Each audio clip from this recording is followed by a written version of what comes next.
My name's Mark Trowbridge.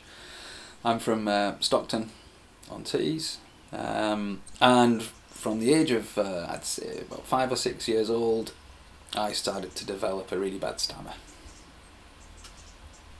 One of the reasons I think I developed a stammer was probably down to genetics rather than a confidence issue when I was a child. It's not something I ever thought about.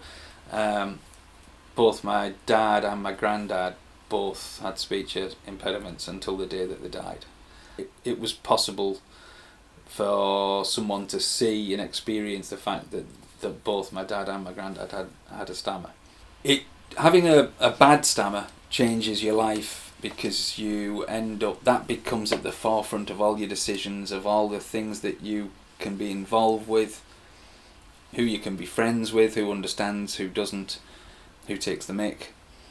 Your relationship with teachers changes, your relationship with everyone around you, with the world, I guess, completely changes, because you have to take that into account to try and minimise in your own mind the chances of you having a bad stammering attack, and that becomes the be all and the end all, sadly.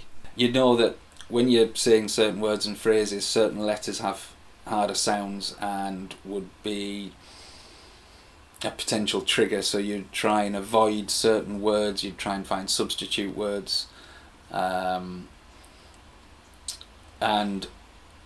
the whole point behind that as a stammerer, I guess, is if you're speaking to someone new, your hope would be that they wouldn't even know you're a stammerer. When I was about 19 or 20 years old, I was living with a couple of mates. I was a student, and we formed a band. It was just kind of one of the things that you do. And I couldn't play an instrument. I ended up volunteering myself to be a singer, which as a stammerer actually does make sense because you can sing. It's all to do with your breathing, I think. I don't think it's anything to do psychologically. I think it's more to do with your breathing.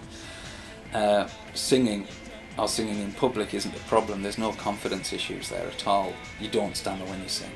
And eventually, playing gig after gig after gig and touring, you get to the point where the confidence is at a level where you can speak between songs, and that unleashes your confidence slowly but surely to the point where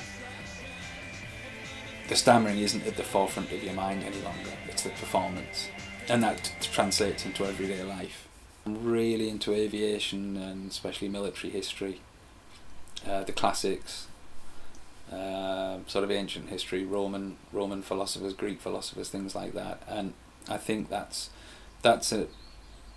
I was always interested in military history as a young teenager, but you'll see I have a huge library of books. I devour books. One of my favourite sayings is that history is kind of spoiled fiction for me. My advice for a young person who realises they've got a speech impediment is seek help as soon as possible, because the help will instill more confidence, and always have hope. I would never have thought when I was 7 or 8 years old and unable to string a sentence together, going to a shop to ask for a packet of sweets became a nightmare.